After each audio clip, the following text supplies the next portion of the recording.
You are listening to With Intolerance, a podcast for machinists by a machinist. I'm your host, Dylan Jackson of Pro D Machining, and this week I have my catch-up co-host, Chris Zapatini. How's it going, Chris? Good.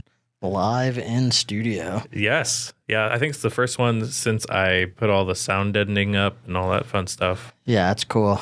Yeah. So it's my temporary office for the day, for a couple hours anyway.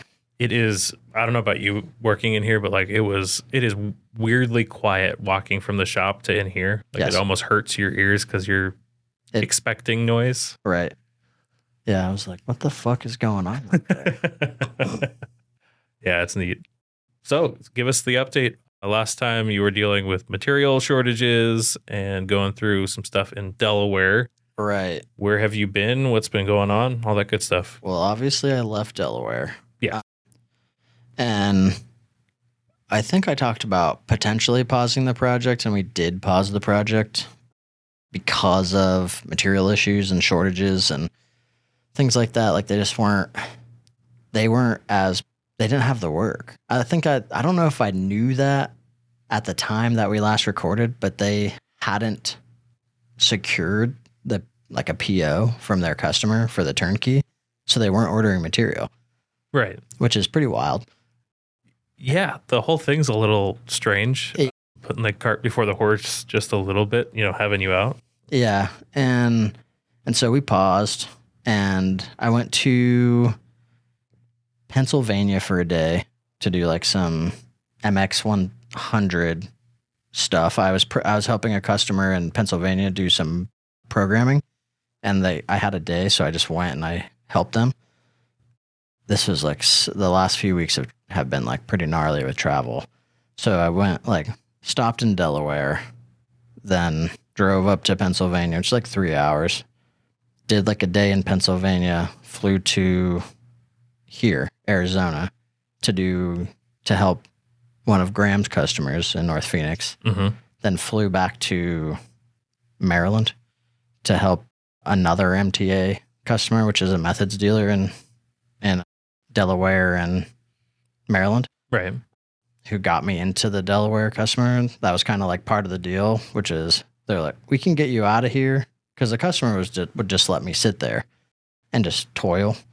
But that wasn't working, and that was starting to stress me out because I have all this other stuff to do. Right. And so he's like, I can get you out of there, but you got to go help me with these guys for 2 days, which is a weird mission. Because we were just they wanted me in there to do evaluation of their workflow and process. Oh, okay. For programming and how they're doing stuff. And it was really fascinating because I think when we ate lunch today, this kind of was brought up, which is you just think everybody is doing stuff the way that you do it, Yeah. And so you guys are really dialed in. You have the same CAM stuff, templates, whatever. You're working from the same things. This place had two programmers that were programming for the same machines, and they were completely separate with how they were doing stuff. One guy had a tool library. The other guy didn't at all. They were on different versions of Camplete, and one of them, and they had different NC formats for their TruePath and stuff. So they had to they were constantly hand editing code out of Camplete. And it's what is going on here? And they're bizarre. It's been like this for 4 years since we got the Haberly. It's what the fuck? So that was an easy one to fix. That was crazy. That was just it's I basically have what you need right now, except what they sell Mm-hmm. machine options wise. I think every Haberly now comes with WSEC, work setting error compensation, which is G54.4. Gives you a little bit extra, what's the word? It works with G68.2. if you need if you're working with like castings and second op stuff to like better find your parts. Oh, interesting. Yeah. I don't like, for the most part, if your G68.2 is like dialed in, you don't really need it. I think it's mostly used for castings, but I know it has helped, especially if you have like multiple parts on like if you're doing like center of rotation stuff on like a 5-axis tombstone, you can kind of and your patterning toolpaths, you can use that to like dial in each one from like center of rotation a little bit better. Oh, cool. Yeah. Okay. It's pretty neat. So they don't have that because they're just older, but we got it like pretty much dialed in, and then their center of rotation, like they had just moved the machine, their center of rotation was a little off.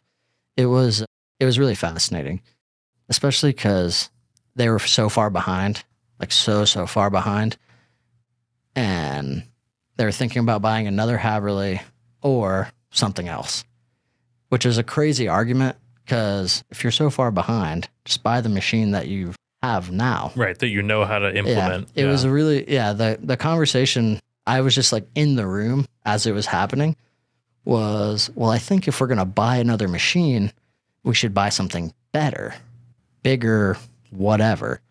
It's like, okay. He's like, but, we're so far, at the same time, was like, we're so far behind. We never have the time to do anything, yada, yada. And it's like, and that's where like, you interject and it goes like, well, then the Haverly makes the most sense. Right. It might not get you like bigger, but in terms of like instant automation, it's about as close as you can get. I mean, nothing typically ever is just like copy paste. Like I have one, now I have another, and they work exactly the same, but it's going to be pretty close. Get you up and running closer. So that was like 2 days. That was pretty cool. Then I flew to Reno, right? Yes. I flew to Reno to do a knife handle project, which was a lot of fun. That was actually like some of the most fun I've had on a project in a really long time, because it was just it was like a turnkey in like the truest sense, including like designing the parts. Right. Which was bonkers. And what we had initially talked about and what the ambition was to get him like all like, and I know I talked about this on here before, which is trying to get him up to speed on Fusion, but it is so far removed from what he does on a day-to-day basis. Like I think if you go to like towncutler.com, it shows that he's made like 45 or 48,000 knives over the lifetime of the company. All by hand. Crazy. Yeah. All by hand. And now we're doing CNC machine handles. Well, and that's what I didn't realize when you were telling me about the project initially, was that you were designing handles that had been hand sanded before. Right. I thought you were just taking either an existing file or even like a drawing or something and then turning that into a 3D file. I didn't realize you were just saying like, here's something a human produced that's imperfect. Right. Make it look good in CAM and CAD. It was really fascinating because like all the DXFs that he has too were designed in Adobe Illustrator. So he did like some magic to get it into Fusion, and they all came into Fusion like not straight, like super straight, which was really interesting because when he had attempted to draw one, he did a pretty good job, and I just assumed that angle was like a stylistic part of it. Yeah. And he's like, no, that's supposed to be straight. And so I was like, oh, okay. But after like I got in on Wednesday afternoon, we chatted. This was last Wednesday. We chatted, and then I went back to the hotel, got up, and then we started going. And, machine side, Fusion training. And after like Friday afternoon, I mean, at the end of it, he did technically produce a part, and he's running it now, and which is great. But he was like, my brain is fucking fried. I am just like, I am toast right now. And on Monday, so he had like, that gave him a ton of anxiety because so then we left for the weekend. Where did I go? I went to Idaho. For funsies? Did I? Oh, no. I didn't go to Idaho. I mean, I ended up in Idaho, but I flew from Reno to Salt Lake to grab one of my cars. Okay. And drove it up to Idaho, which was like an adventure in and of itself because I was like, oh, I'll just like grab it. And then as I was like putting air in the tire, I like blasted, like one of the valve stems like broke. No. Yeah, so dumb. Like, luckily I didn't go. I wasn't very far. So, but I mean, I had to get new tires and then drove up there and then hung out with Jason, was at the shop, helped the solar guy on Saturday and Sunday to speed up his process because he's like really driving towards being able to get 78 assemblies a day. And right now we miss by like, I think we were like 100% faster now over like the last month or so. And I went from like one piece of it, because it's 2-piece assembly, one piece in a day, to like, we miss having 2 full runs, which gives us 78 assemblies by like 103 minutes. Oh man. Yeah. So a couple days ago, when I was like kind of toast after work, I like just fired that up and was like, well, if I think about that over like 80, the 4 operations, it's only like 19 seconds an operation that I need to cut out. So I think I got it, you know, but we'll see. A big change was like just in Fusion fucking with the feed rate of the probe, you know, the approach, because it just defaults to like 100 or like, what is it, 39 inches a minute or whatever, which is like 100 or 1,000 millimeters per minute. And I just cranked that to like 150 because, I mean, at that point, it's protected move, so it should be fine. And Haas is really, really safe. Typically, they're not going to let you like crash into stuff. Well, and it's stuff you're already running too. Exactly. So we just cranked it up and did some pre-positioning stuff, like out of Fusion into the cycle. We didn't have the out of Fusion. It will preload a tool for the first one, you know, but that's not what the next tool was. The next tool is the fan. And that's just like 3 seconds. Right. You know, it's so silly when you start like adding it up. It's like, oh, and then we weren't pre-positioning this. Like, so then, it's like, but then we switched it, but then we weren't pre-positioning that and yada, yada. So just like all of that added up, like we cut a ton of time. And they told me, I'm like, fuck, we just missed. So I just started cranking stuff up and like changing like, oh, we roughed this, then roughed the pocket. But if we rough the pocket, then rough the step above it, that's like 8 seconds. It's funny to start thinking like that, but it's kind of fun too. So that was like this weekend, or last weekend. And he's still running the AWR? Yes, the VBX. Is that going well? It just like, yeah, kind of like it's very interesting because it will go to pick, you know, and if it misses, it'll go to the next one. And if it mispicks one part, then it shuts down, which is annoying because if you had set it up for 2 different parts, it doesn't go, oh, well, let me try. Let me just go to the next one. It just shuts down, which is, how does it mispick in general? It mostly comes down to user error, like if the material's off like a little bit, like if the material's not in its spot by like 1/8 of an inch, it'll like come down and just like not grab it. It's a good system. It is so dumb though. Like he's been having his kid run it, his 14-year-old kid, and he's doing pretty good. That's cool. Like, it's awesome. He likes it. It's pretty sweet. He's into anime. I was just last side note. Yeah, I saw him. He had a My Hero Academia shirt on. Okay.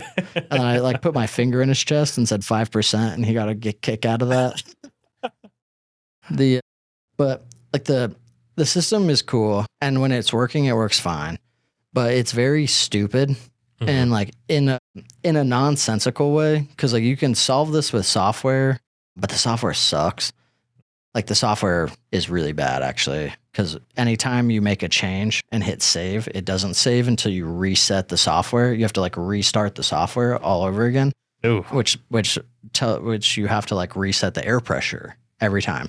So that's dumb. Jeez. And it's slow, but I think the real dumb thing about it is if you like grab jaws off the shelf and place them in like Vice 1, and then you go grab jaws off the shelf and you go to place it in Vice 1, it'll just do it.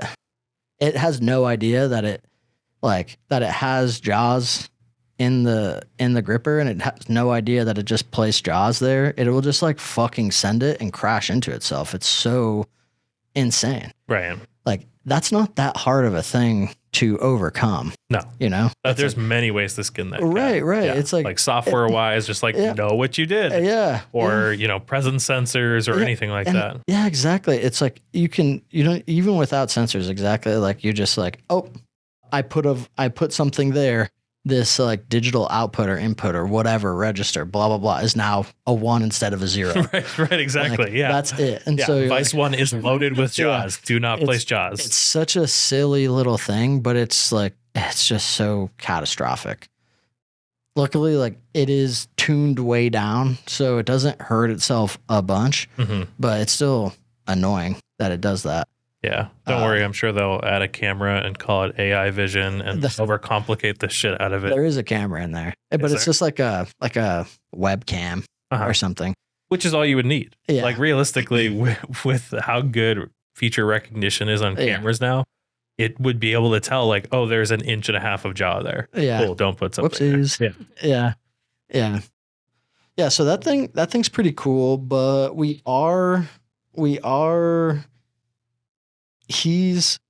that product is like selling better than he ever would have expected. And he's looking to like get it into like real distribution. Oh, wow. Like big box store type of distribution, which is cool. And so we're looking at doing like the next sell without a VBX, like a rapid.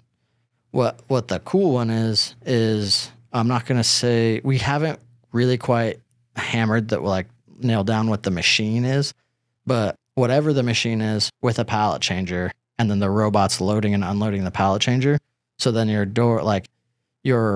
changeover time is however long it takes to change the pallet. So right now it takes 2 minutes to like of total robot time per part, which is just like hard time. That's a lot. It's a ton of time. And it is like, that being said, it is great compared to like it runs all night, all day, like all the time, no problems. Like, and so there's tremendous value in that, but it is like at the stage where we're at where. Right. If you're fighting 19 seconds per operation, 2 minutes of hard time per part is a lot. Yeah. It's just like, fuck, we can't do anything about it. And so it's like, so if he gets some of these like giant orders where he's needing to make like 200,000 parts a year or whatever, then it's just like, I mean, the math is really simple where the Haas VBX solution is proven, but with the other solution, it essentially ends up being like 11 machines versus 4 machines. Wow. So even at like 50%, I think it was like 50% more per cell with the custom solution. The like straight dollars wise, it just like it just makes, we get like twice the amount of parts or almost 3 times the amount of parts in the same amount of time for like $700,000 less in total investment or something like that. Jeez. It like Graham and I did that math like that weekend, and it's like, damn, that's insane. Also, that was a lot of fun. Yeah. Just like doing that math. Yeah, that was cool. That's cool. And so after that, went back to Reno. I forgot that we had taken the detour. yeah. Went back to Reno, and I think we spent the Monday like working together. Mhm. And one of his guys were like, I mean, when we made 2 parts basically at that point or something, and one of his guys like, you guys are moving along, and it's like, no, I think we're pretty far behind. And he's like, yeah, I'm trying not to acknowledge that. And that was when we made the decision. He's like, okay, I don't need to learn how to do this until after, because he had this assumption that once I was gone, that's it.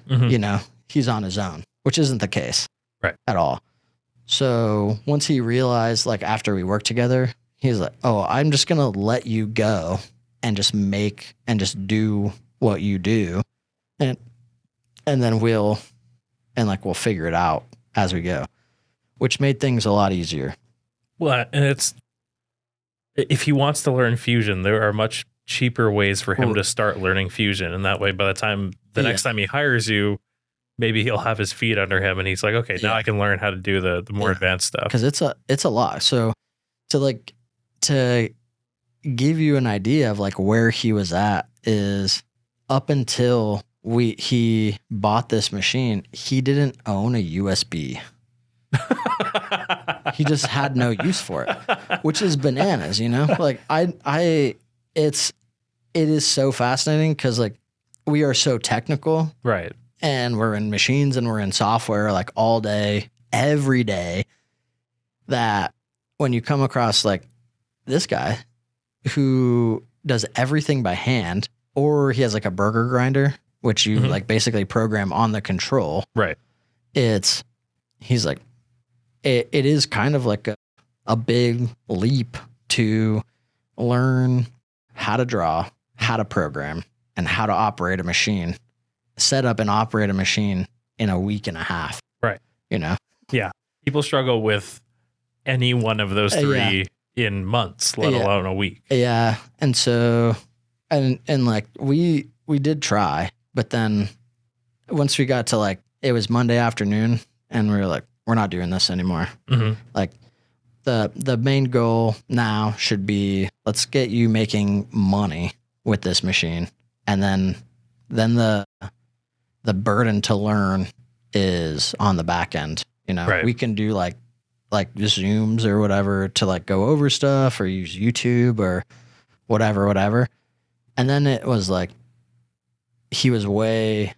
everybody was way happier at that point. That makes sense. Because it was a lot. It was like, how are we going to get everything done? And we cranked out like a handful of, I think 5 total knife handles for like 11 different knives. And I have that picture, of like basically the whole lineup. And I'll probably make that the show title card. Yeah, that was a cool one. And it was like, I used so many tools in Fusion that I just normally would not have used, mostly design tools. Like I don't really use Fusion to design a ton. And if I do, it's not like surfacing, like doing kind of complex shapes, Yeah, you messaged me. You're like, I used variable fillet for the first time ever.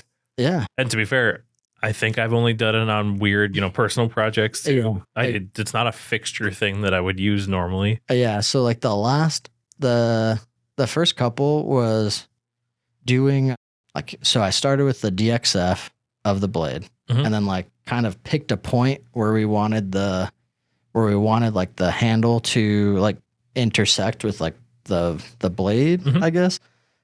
And so like lopped it off there, extruded it out, did like, which had the holes in it, made like axes through the holes because those were going to be revolved because we're not making holes on flat surfaces, and I would need them to like intersect the right way and like control on the low side, control the diameter of the countersink so that they're flush, right, and like nice, which is like so silly.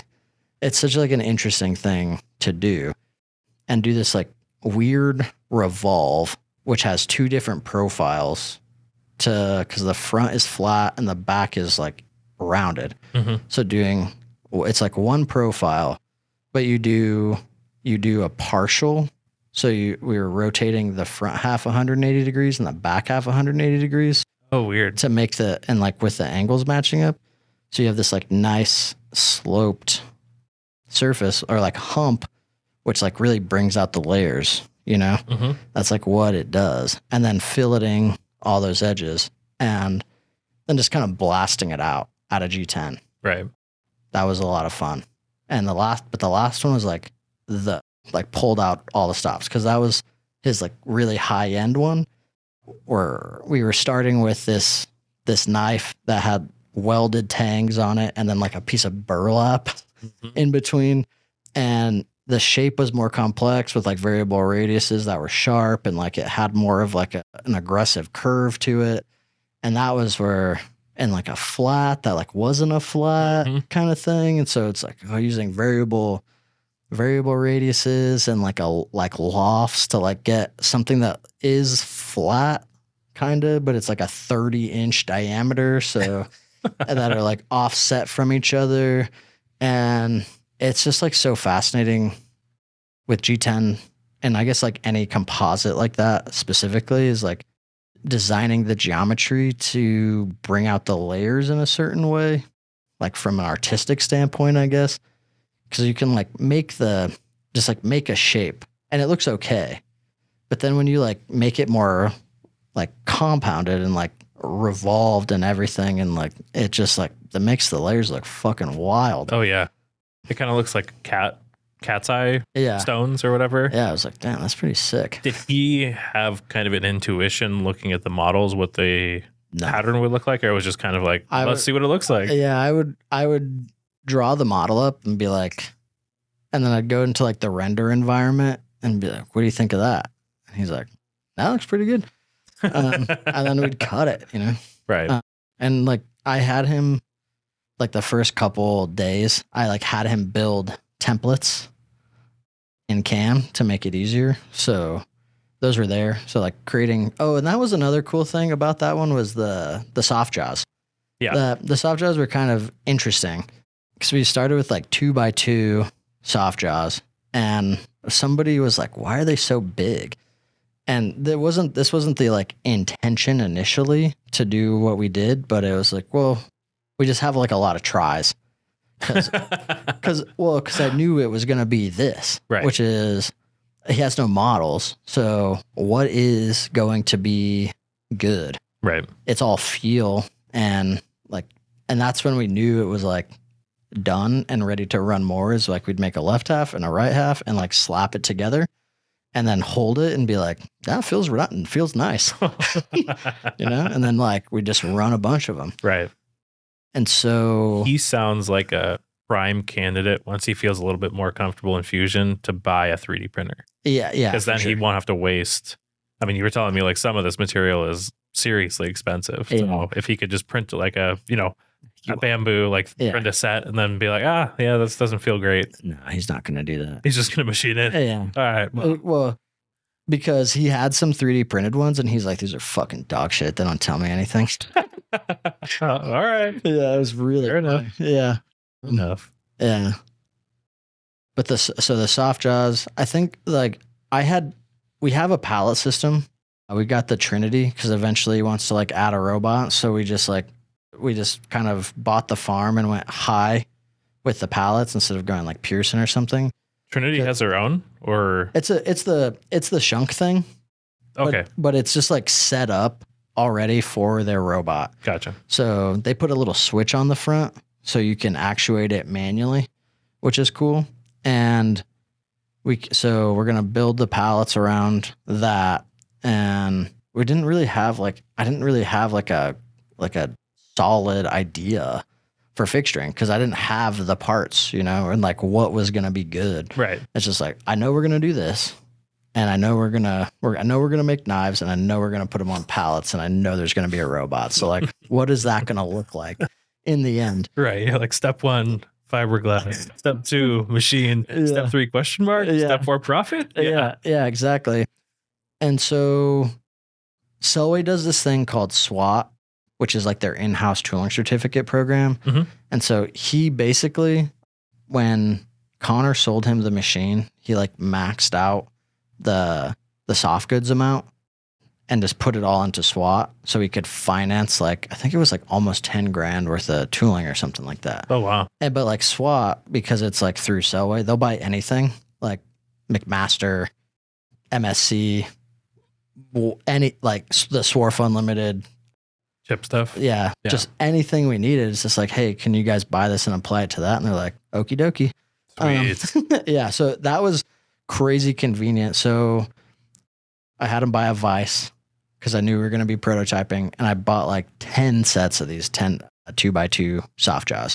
Nice. And when we were chatting, he's like, how are we going to do this? And looking at the shapes, it was like, I had initially thought about like Mighty Bite fixtures, because that's like, I mean, especially at the time, I mean, even now, I mean, like that's just what we do a lot of the time. Right. But then looking at it, it's like, there's just no fucking way that's going to work. We're never going to get G10 cut precisely enough to like make that work. So we're going to basically build around 12 by 16 pallets eventually and just punch a shitload of holes in them and then bolt that down to something else and just like fucking make a bunch of knives. So how do we prototype that is he cut out individual handles and then we'd grab it in step jaws and then we cut down on the fixed jaw. So they were like mismatched. Like we would cut like a 1/4 inch step, but then cut the fixed jaw down like 100 thou. Okay. So that we can sit the handle up above the aluminum. Mm-hmm. Cause like, if you're cutting aluminum and the composite at the same time, sometimes like that gets really gross and like can fuck things up. So we like were able to, or no, it was like 60 thou. So we had like little bosses that fit in the holes to like line it up better and then sit it down. And that was on the fixed jaw.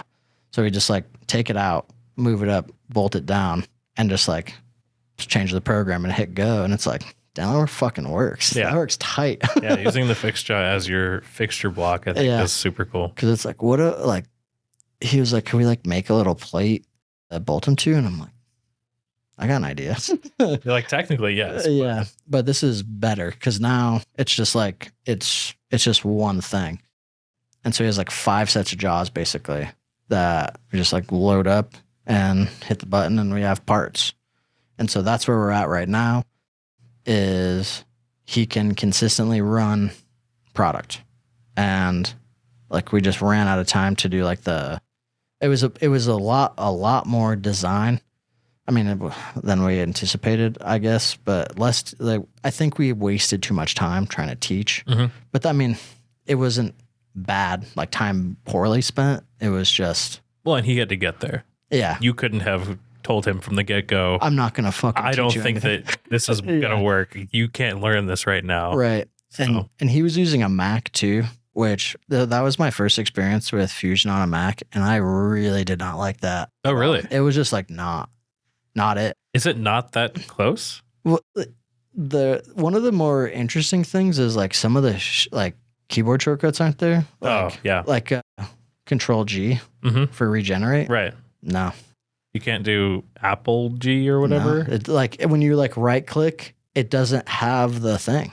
Like, you know how like when you right click on the list and it show you the shortcut, it's not there. There's no keyboard shortcut for that. I use the shit out of it. Yeah, same. And like he had like the magic mouse, which was like it was just like he was set up as like an artistic designer. And it was so frustrating. Total side note. I don't know if you watch MKBHD at all. He's a tech sometimes. reviewer. So he had a recent like short video where he interviewed Tim Cook. Okay. And it was he at the end of it, he said a blind rate these 5 things, you know, the blind rating thing, and Magic Mouse was in there. And he didn't give it a rating, but he was saying things like, oh yeah, you know, we strove for the best ergonomics, blah, blah, blah. And seeing his face, MKBHD's face during him talking up the Magic Mouse was the funniest part of the entire video. All of the comments were just like the restraint this man had while he was talking about the worst mouse. It is so bizarre that you can use the mouse as a mouse or the mouse as a trackpad. But they work together. Oh yeah. Which is, it's cool ideas. It's the worst ergonomics of any mouse ever. I'm like trying to like scroll and like do things and like click and like, but I'm like clicking wrong. So I'm like scrolling back up as I'm like, no, come on. Yeah. It's, there were some choices made. Yeah. They're not good ones. I was like, and like rotating on there. It's just like such a weird, I think if I had like my mouse and stuff on the Mac, it might be better. But yeah, I don't think you have any room to talk about weird mice that thing, after using yours for 30 seconds today. That thing's cool. I can see how it would be very nice once I got used to it. Yeah. But that is ergonomic. And I'm a big trackball guy. Mostly because I often find myself with very little space and I don't need to, like, you know what I mean? That makes sense. And so I don't need to like move that around. I can basically, like, what I will often do with very little space is weird, is I'll have like the laptop close to me and like my arm will be like behind it. And so like I have like left hand keyboard, right hand is like kind of behind the laptop. And then I have my 3D mouse too. So I can like work in like very little space. That makes sense. Yeah. I can see that. I could see it being very accurate, but yeah, having come from normal mice, especially because you set it up as thumb click too. So I'm sitting there touching what should be the click button over and over. And I'm like, am I doing it wrong? Is his laptop broken? What's going on? Normally, that's like the normal operation of that mouse, which is, I like it, you know? Yeah. It works really well. It is a very bizarre trackball mouse. Because like most of them aren't like that. Right. Most of them are like very, well, they don't have that many buttons. Right. That one has a lot of buttons that like trick you. Got buttons and scroll wheels and all kinds of stuff. But it's Bluetooth, it's wireless, and it's wired. Yeah. It's pretty sick. And to be completely fair, it was on me because as I was using it, you pointed out, hey, the trackpad on my laptop still works, buddy. And I'm like, oh yeah, that's right. I'll just do that. I don't know why I'm subjecting myself to this. Yeah. It was kind of funny because I mean, like, hey, good on you for giving it the good old college try. I gave it a fair shake. Yeah. Oh man. And then, I guess, then last night I flew here to go work at a customer who emailed me as I was driving to them that they wanted me there on Monday. Which was so like, dude. This is becoming a frustrating habit for your customers. Yeah, it's so crazy. And like, I don't want to go there on Monday. Well, especially because what are you going to do all weekend? I mean, I guess you can see your sister. Yeah. But besides that. Well, I mean, I'm staying with my sister. So, right. But like, I mean, it is fair. Oh, this is a little fucking segue here. Oh, okay. For a Sclusy. It does work out because I am going to spend pretty much all day tomorrow working on IMTS stuff, which is, I don't think we've talked about this at all. No. And I don't think it's been talked about anywhere really, but we're going to have a demo. Really, I mean, all we're doing is programming parts, some parts, and Toolpath is going to help us program parts for a UMC 500 that is owned by Rapid Design Solutions, Lights Out Manufacturing, past and future guests, Graham Francis. So like we're gonna have, which is showcasing like their new system, which is gonna be dope. And I think, oh, and I can talk about this, which is, and they're like working fucking like crazy hours right now because they are doing their robo wrench for a 5-axis vise. Hell yeah. So it's gonna be like underneath the vise. Makes sense. Yeah.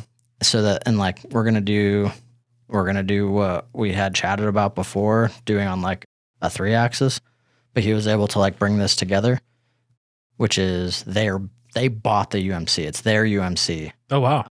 Because they were trying to like work out with some machine tool manufacturer, but like it was getting like very cost prohibitive, where they were like, we'll give you the machine, but like you have to do all this other bullshit, which it would have been like 20 grand out of like in expenses to like move it around, and at the end of it they don't have anything. Machine, so right. They bought the machine. They bought a really big forklift actually, so they can do their own rigging now. Okay. It's cool. So they bought it and shipped it to themselves first, and then it's going to IMCS? Yeah, so wow. The machine hasn't shown up yet. That's why tomorrow I'm going to be, I think Justin and I have like a 3-hour meeting. Awesome. To like go over parts. I got to finish programming a bunch of parts, get the tool list together, and then at some point I got to go up to Idaho because we're going to get it all set up in Idaho and then ship it to the show. Mm-hmm. And it's going to be in the UR booth, which is really dope. That's super cool. Yeah, I'm pretty pumped about that.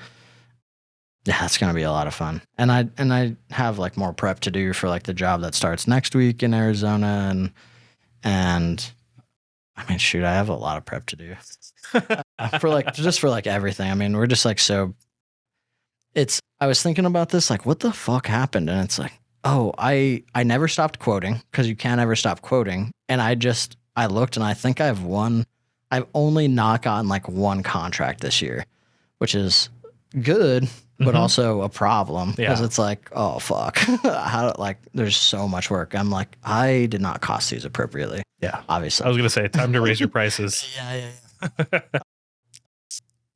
Yeah, exactly. Like, oh, I'm too cheap. Mm-hmm. And I can't say no. Right.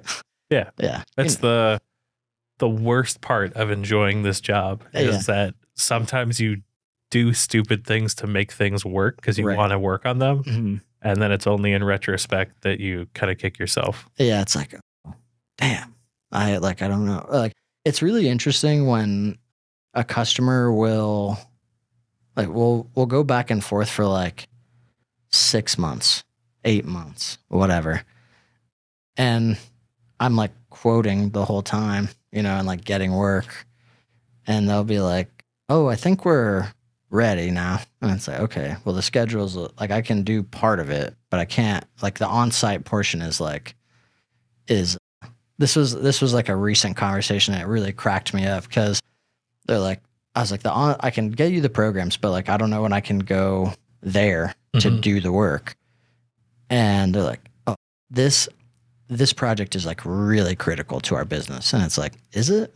Right. Because it took 6 months for me to get here. We started this conversation in like September of last year, and it was in Washington.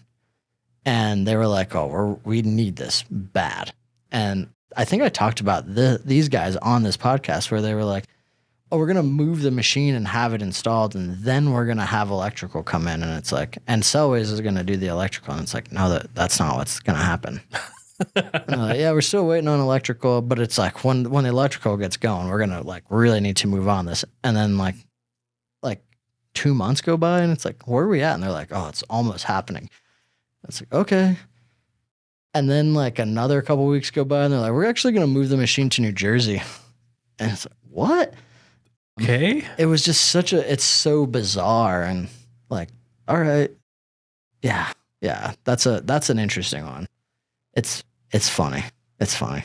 You just need to start giving them the crazy priced option of, okay, if you want me here ASAP. Right. first class tickets all the way, good rental. I'll be there for 3 or 4 days and knock it out. And then you need to fly me back the same way. Right. Yeah.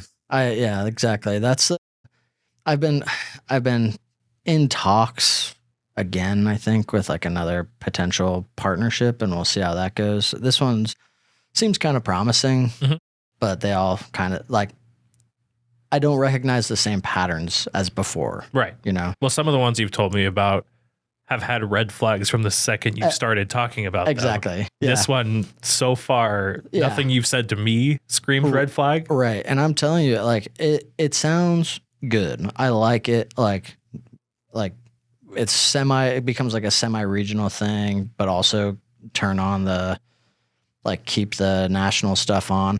The biggest thing for me right now with that whole thing is like, I don't want a job, you know, I want like obviously I have a job, but like it needs to be a partnership. You're not going to be somebody else's employee. Right. Yeah. And I want my team, you know, I just hired, I don't think I didn't ask him, so I'm not. You hired someone. I did. I hired somebody, and he starts on the 22nd, which is here. We're going to start together in North Phoenix. Yeah. So that's going to be, and we'll work together for like a week, and then he'll finish and I'll go to Delaware to finish that project, which should work out pretty smooth. Actually ready to be finished? Yeah. Yeah. They've now have material? They do. Okay. Last week were like, recently they were like, all right, I think we're ready for you to come back. And it's like, cool, I will come back. But tell me photo proof of material. But yeah, they're ready to wrap that up, which should like pretty much lead into IMTS. You know? Awesome. And then post IMTS, I don't really have a ton. We have like some things going on, but not like a lot of things. Actually, we got a really big, I can't keep forgetting about this, but like we have a really big programming job that we got, like huge. It's like 97 parts or something like that. Oh yeah. You definitely don't want to forget about that. No, it's good money too. It's really good money. Oh, we talked about this one. Yes. Okay. I know what one you're talking about. It was awesome. I was like, yeah. And I tried to hit them. I was like, yeah, I need like 50% of that up front. And they're like, that is unreasonable. It's like, hey, you know, I tried. Yeah. So I did like 25% down, still like solid. That's money. A good chunk of money. It is a good chunk of money. Yeah. I mean, they're providing like templates and everything. Wow. It's in Esprit, so that kind of sucks, but they're providing like templates of like CAM and NC. Okay. So like, and we have Esprit kind of through like X2. That's what I was going to ask about is what do you do when somebody wants a CAM software that you don't support? So it depends. Like right now, like luckily we are primarily Mastercam and Fusion, which do make up like a majority of the market. Right. Esprit we can handle to a point. Is this mill work? No. Okay. It's lathe work. Okay. I was going to say, it's very strange to see people intentionally choosing Esprit for mill stuff. Yeah. This is for a machine tool company. Oh, okay. Cool. And like not a dealer, like the company, which is cool. Oh, even cooler. Yeah. I'm doing a probing project for them and this. I'm shocked that they have that many unique parts make. It's their customer. Oh, weird. Okay.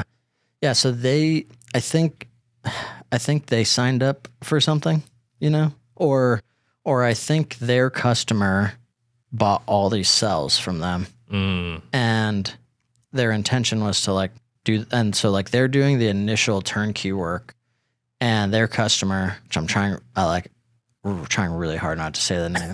It's just like, it's so close, is like, well, since you're doing this already, like, why don't you program all these other parts?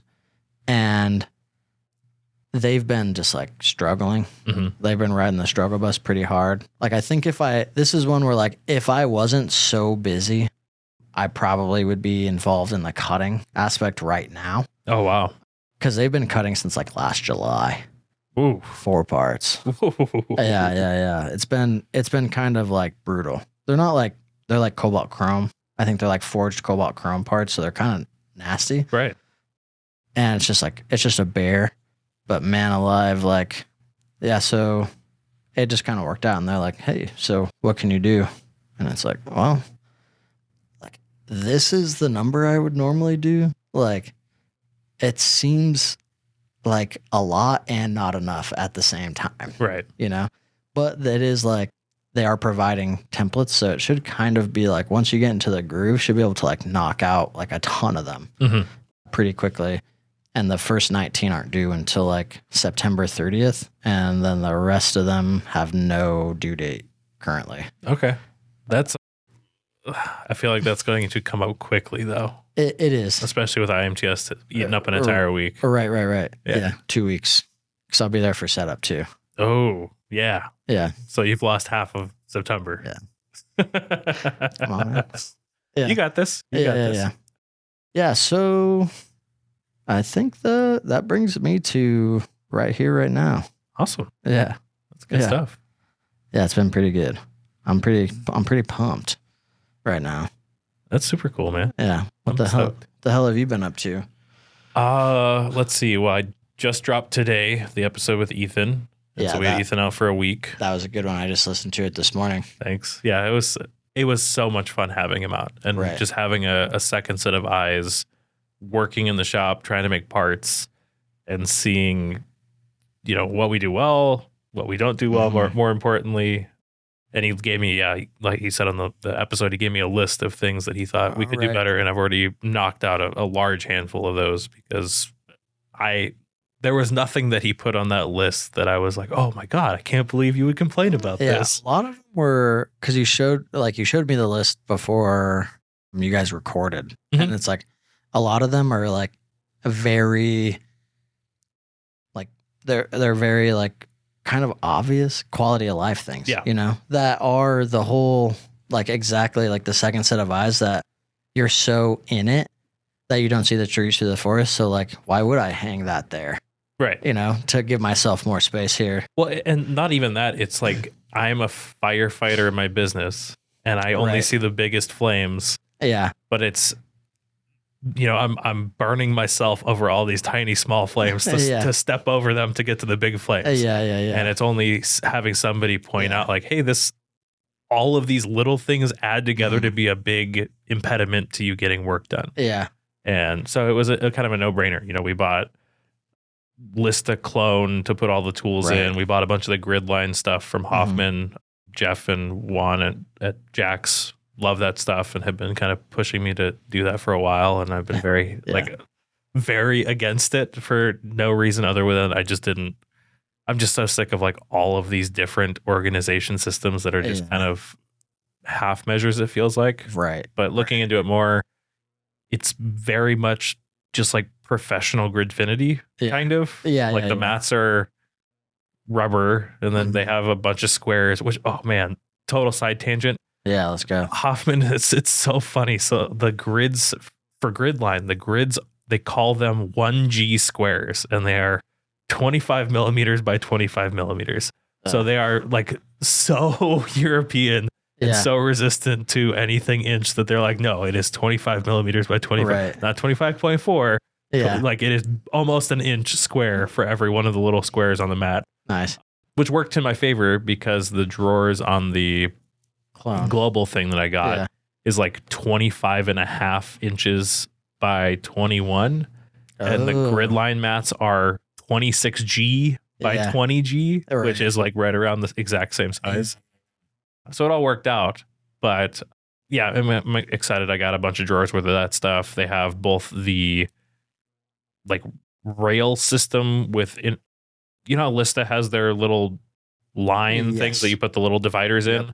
So Hoffman has both that and boxes in various sizes. And so I got a couple drawers worth of each, and I can mix and match and all that stuff. Hell yeah. I'm going to redo my collet storage stuff and go away from the puzzle piece ones. And I think I'm actually, again, something I'm stealing from Juan and Easton as well.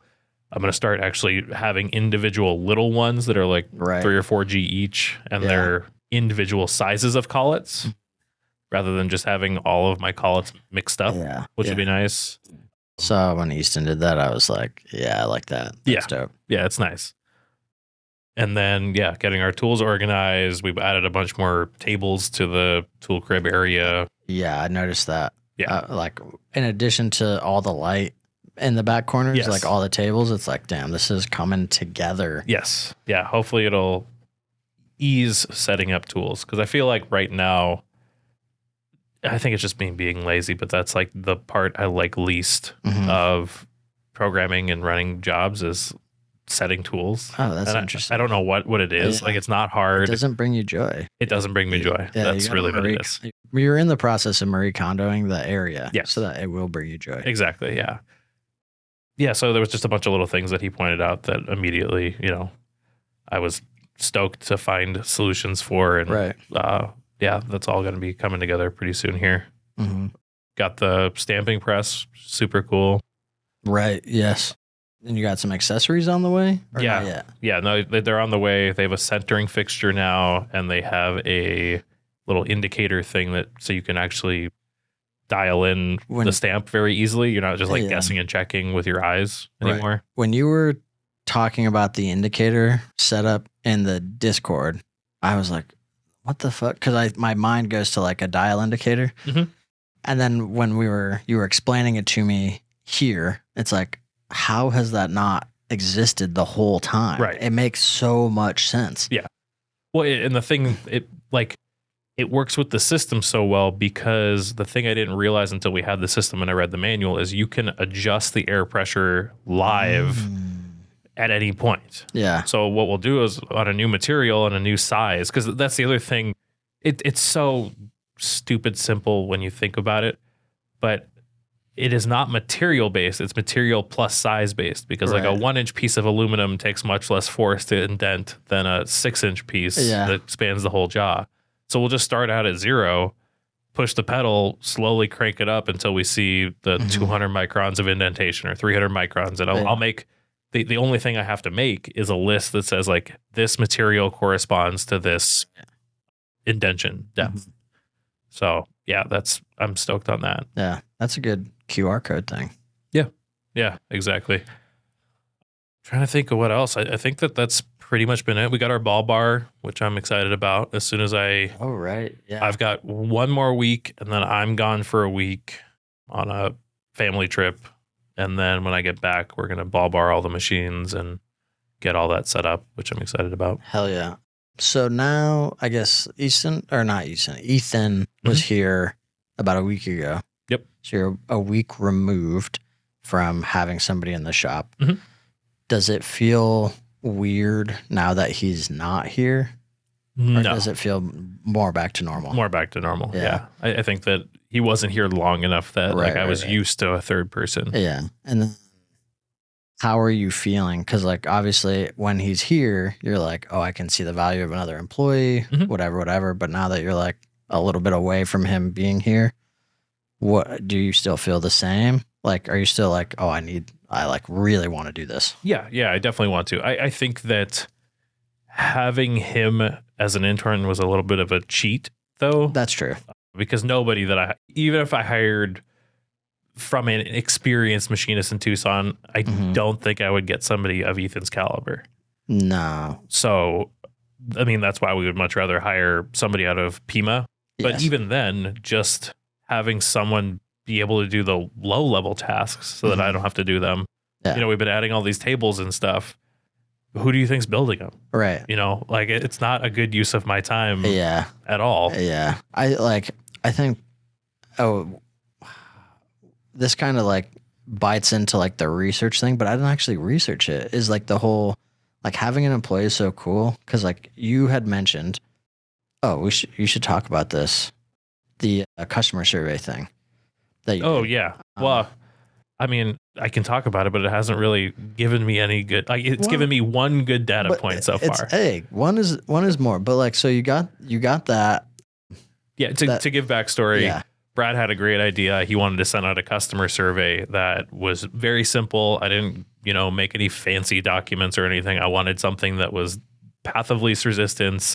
Give me a quick thing on what we do well. And this was not to like have them blow smoke up our ass, but to give us an idea, like make sure that we are communicating the things that we want to be communicating. And the second one was more importantly, what are we doing wrong and what things can we do better that would serve you better? And Right. it was really, I mean, this was like textbook pumpkin plan. Hey, Absolutely. how can we serve you better and serve customers like you better? Yeah. And the one thing we got back, the things he said nice were awesome. I mean, they were the things that we had hoped. We are communicating, you know, top of the line, or, you know, best in class kind of communication and quality. And then the thing he said that he wished we did better, and the kind of the industry in general, is better communication on status of parts, of, you know, where are they, pictures if possible, things like that. Yeah, which is like true. Yeah, you know, 100%. It is like such a hard thing. It's something I remember like my boss at Methods talking about, like, we want to have more transparency with everything. I mean, it does kind of like ultimately hold you more accountable, even though like it's not like you need to hold yourself that much more accountable, but it's nice.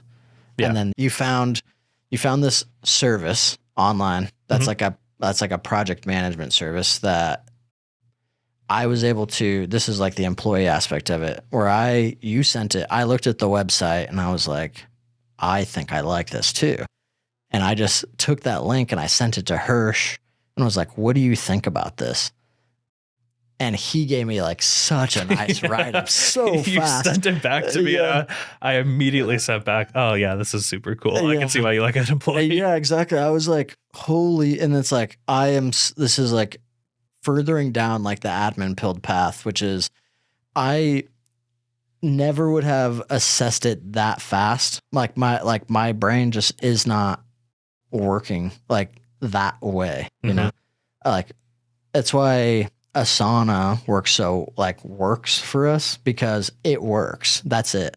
It doesn't do everything we want it to do. This other thing kind of looks like it's gonna do everything, all the things, and like way more professional. Yeah. And the funny thing, it made me think that maybe the reason so many people are enthralled by ChatGPT is because the thing he gave you back was like ChatGPT, but non-shitty. Right. It was well written, factual, all that stuff. It was but so it's good. That same kind of instant, I need this summarized. Can you let me know? And then he sent it back, and here you go.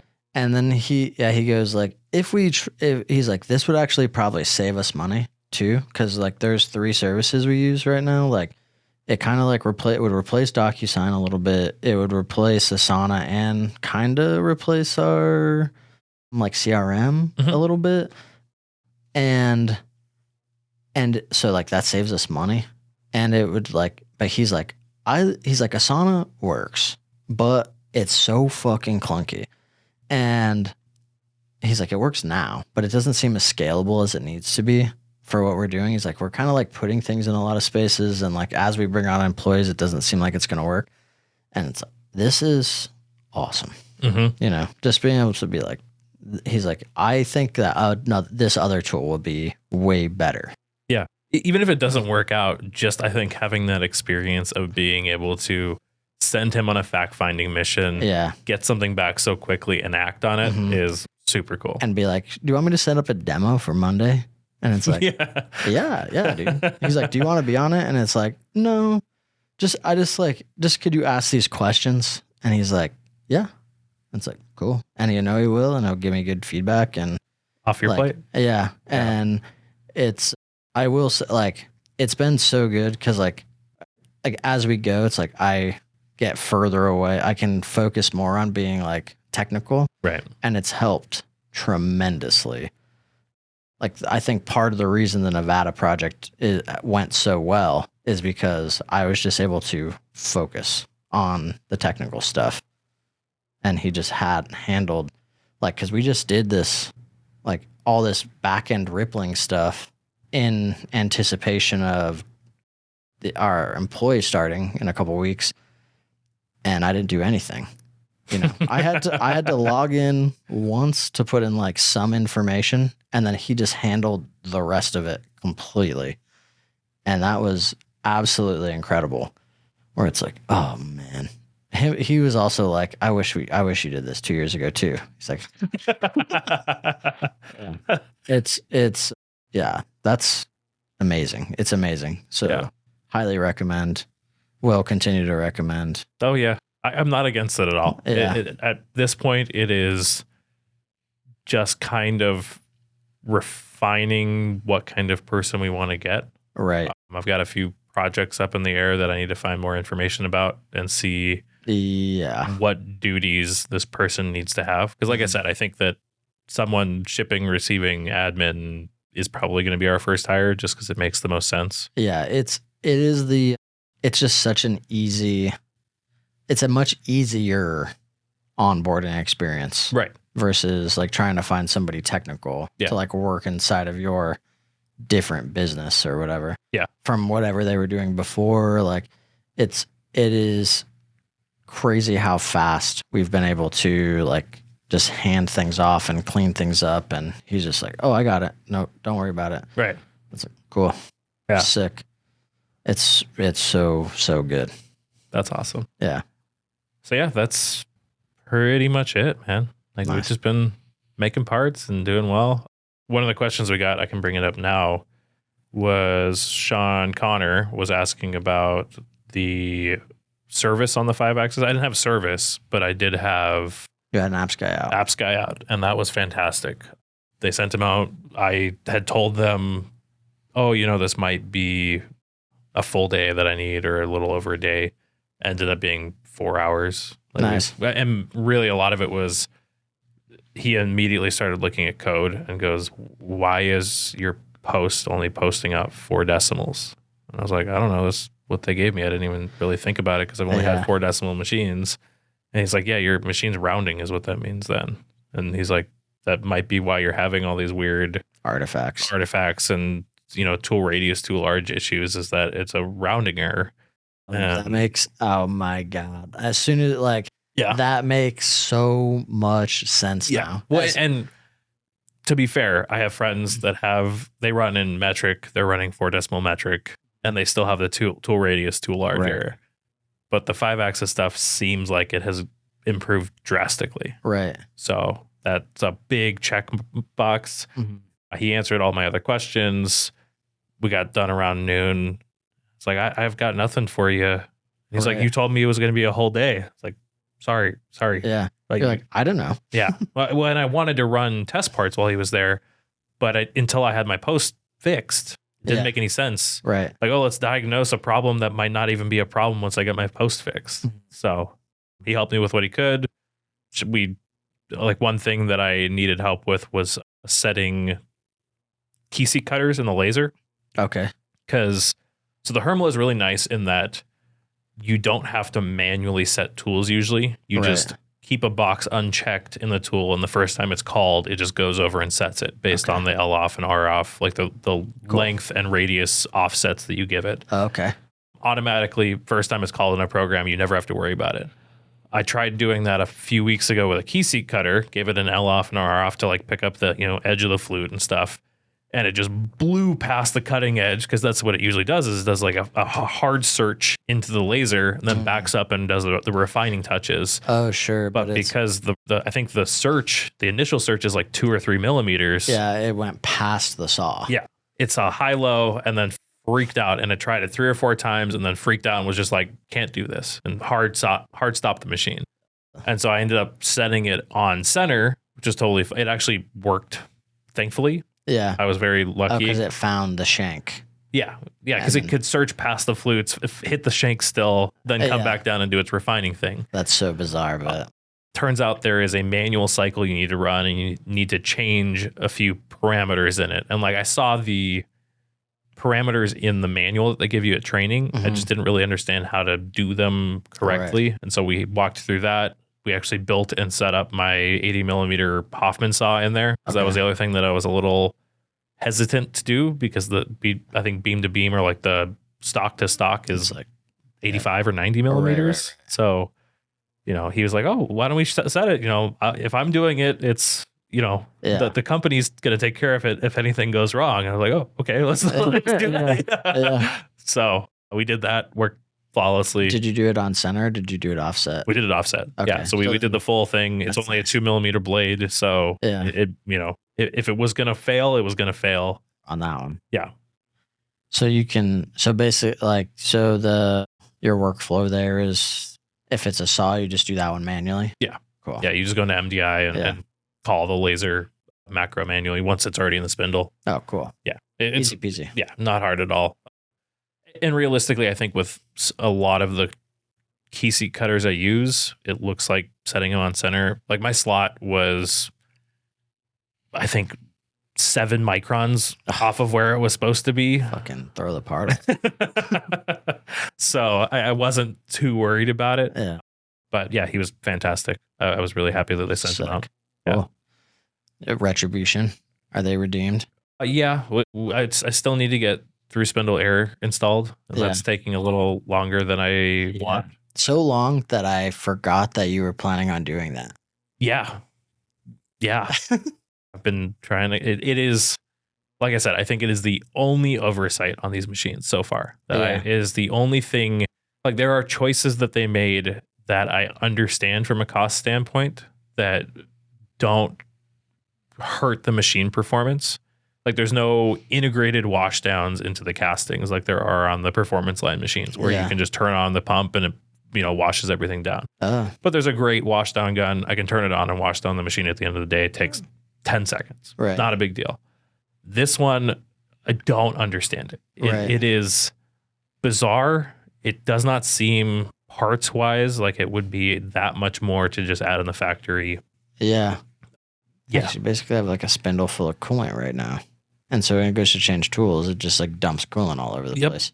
Gross. Yeah. And of course, I probably should ask the apps guy. I don't know how to specify pockets. So like right now, my 3/8 Fraser rougher that uses TSC every time is put away right next to my probe. Oh, cool. So of course it's dumping all up in my probe and all over the probe. And it's just frustrating. Well, at least you replace the probe right now. So that's good. Yeah. Got a fresh probe. I got a fresh probe to cover in coolant. Yeah. But yeah, we'll get that done soon enough. We still haven't ordered that second compressor because they kind of suck at responding. Eaton? Yeah. Right? Yeah. Yeah. Like they were fantastic the first time we ordered. This time she sent me the quote. I said, all right, I want to order it. And then she sent me back some nonsense of like, well, these are the payment options we give, but it would just look like a copy and paste from the terms and conditions of one of their quotes or something. Yeah. And then I haven't heard anything in a week. Cool. All right. So I guess you don't want my money? Yeah. This is a weird week. I'm giving people too much credit, but like this is such like a bizarre week. Yeah. Because like some people had yesterday and today off, and then some people had yesterday off, but they're working today, which is like, what the fuck is that? Yeah. It's so weird. Some people just worked all the days because they own a business. Yes, exactly. I was talking to someone this morning and he's like, I can't believe you worked yesterday. That's so un-American. I was like, no. I love the American dream so much. I wanted to celebrate it on our Independence Day. Yeah, it's called we're a capitalist. Let's go. Yeah. I think that's about it though. Things are going really well. We've got a bigger titanium job starting next week, assuming the things that we ordered come in for it. I need tooling. I think I'm just waiting on tooling right now. Thankfully, the Lang stuff is in. We have that new TSC pump for the S700, but we have the one that's on there and we can start with that at least. That's right. So we'll get rolling on that next week, which I'm excited about. Yeah. Yeah. You showed me the material for that and it's way bigger than I thought it was going to be. Yeah. It's half by 3.5 by 6, I think, or 6.6. Yeah. Something Sticking like that. Like straight up. Yeah. There was a reason I bought the stamping unit. Yeah. And it wasn't just, it was in part, a large part because I wanted it, but it was also because this is going to work. It gives you like 60% more clamping force or something like that. It's pretty incredible. Yeah. Yeah. It'll be worth it for sure. Even just losing one of these blanks would definitely scrap the tool, scrap the part. Yeah. All that stuff. Yeah. And I've got a few extra blanks, but titanium's not easy to get. Mm-hmm. TMS actually had a fantastic price on it. Oh, yeah? Yeah. Nice. This whole month has just been weird for asking for quotes and stuff. Yeah. It's like if I bought the material from McMaster, it would have been $8,800. Yeah. I then reached out to United Performance Metals, who I've been using a bunch for some weird stainless and heat treats and stuff. And they say they have titanium on their website. They initially said, oh, well, we don't stock it in our California location. We'll send you over to our other location for a quote. And then I get a quote back the next day from their Chicago or something location. And then an hour and a half later, I get another response from somebody else at UPM that says, oh, we don't stock this. We can't give you a quote. What? And I just like wanted to point to the previous email and what do you, I have a quote from you. You email them back and it's like blocked. right. Like, don't ever talk to me again. It was a very bizarre, but then TMS, fantastic price, super communicative. Nice. I was stoked. Yeah. Sick. Yeah. It's So incredible. Yeah. That worked out fantastic. Like quoted with, shipping included, super. Like I turned everything around in less than a day. Whoa. I was like, sweet, this is fantastic. Almost as easy as ordering off McMaster. Right. For better money. Yeah. Way better. I think it was under $2,000. Whoa. Yeah.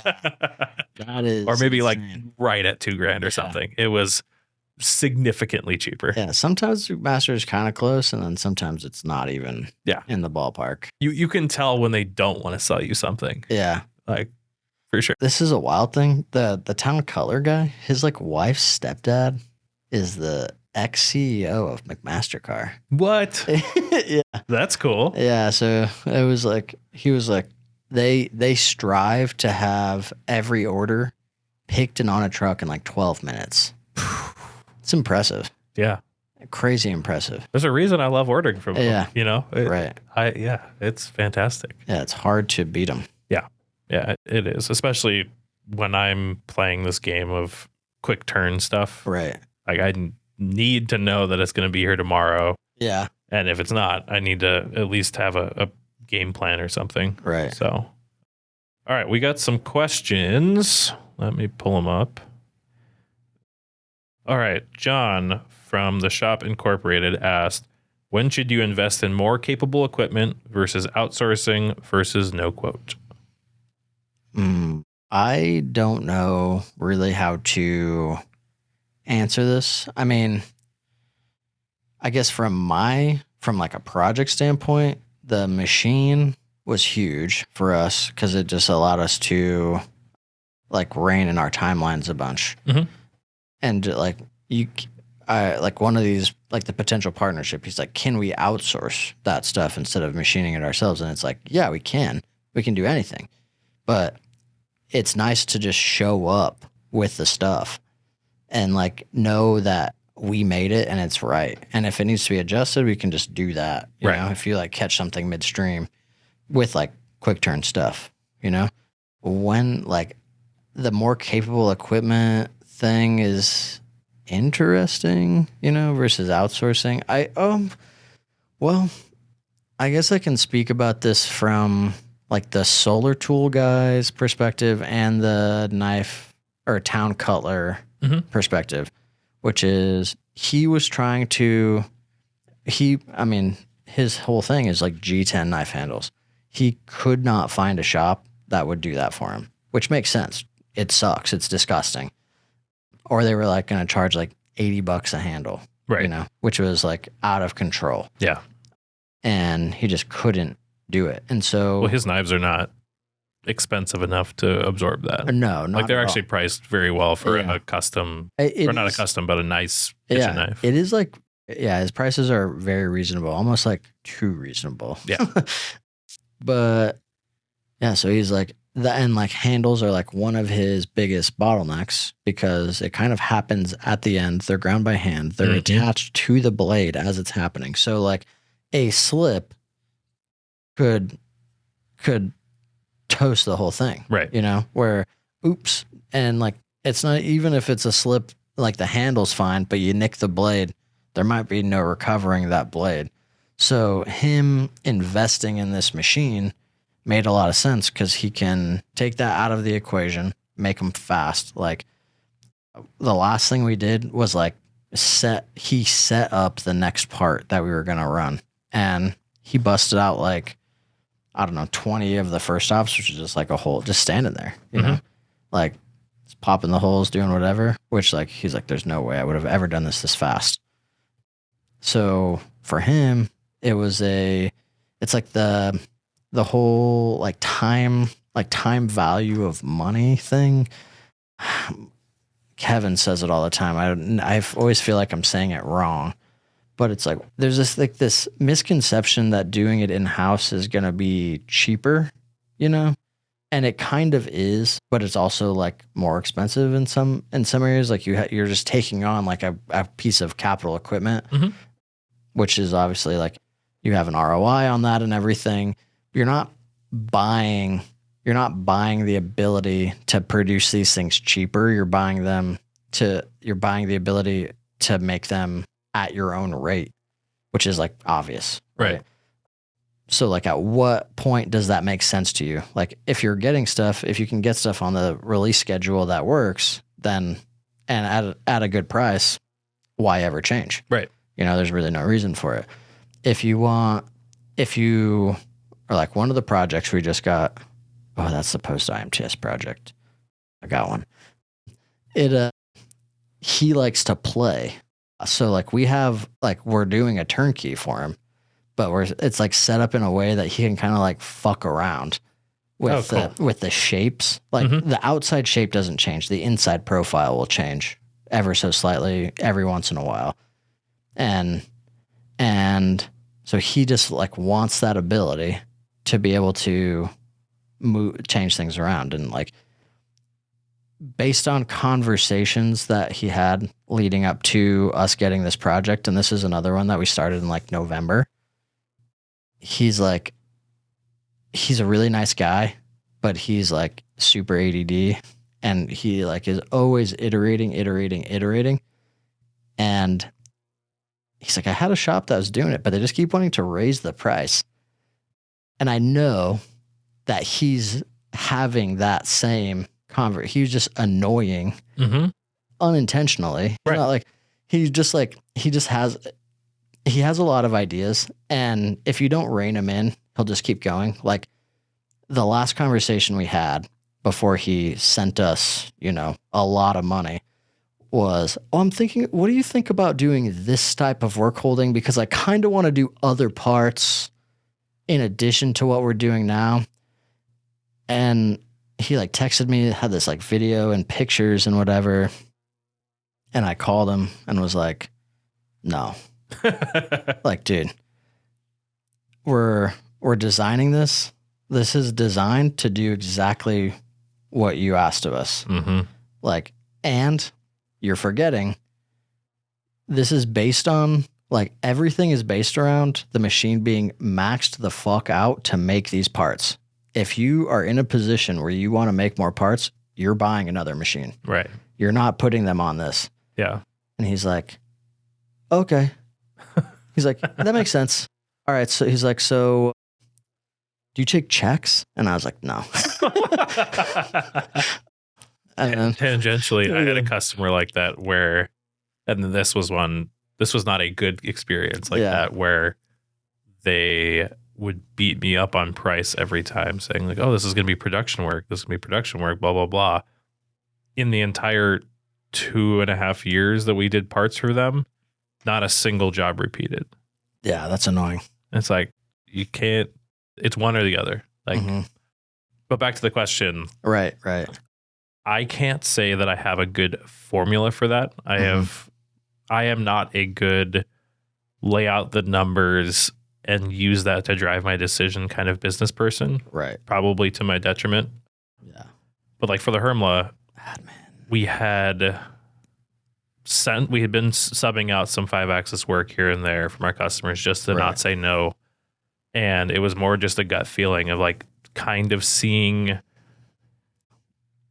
the entire landscape of the parts that our customers were sending us move towards 5-axis stuff. Right. And things that would be better served by a 5-axis. And your customers were straight up like, when are you going to get this piece of equipment? I mean, that helped also. Yeah. Having one of our big customers just kind of push us hard to get one. Yeah, and you're like, well, all right, I have a deal.